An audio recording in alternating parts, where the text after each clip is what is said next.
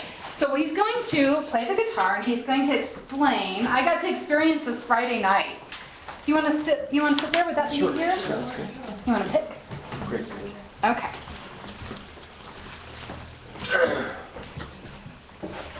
Okay, yeah, well, we did this Friday night, so we get a little taste of it. Yes. Okay. What I do, I have an event I do, it's called Mantra Music Meditation. And the mantras we use most of our use come from the Sanskrit. They're Eastern mantras, and they have a sound quality to them, a vibrational quality to them. That's why we use them rather than singing English. But this song we'll move into an English part of it too. So and it'll all be familiar to you. So everybody sing along. Yeah. It's a fun surprise, or I would tell you. But when I did it, it surprised me, and it was just a very fun surprise. So. Yeah, I like to kind of keep it surprising. Yes. So when people do move to the next time, they get it. But the mantra we'll sing at the beginning is Om Mani Padme Hum.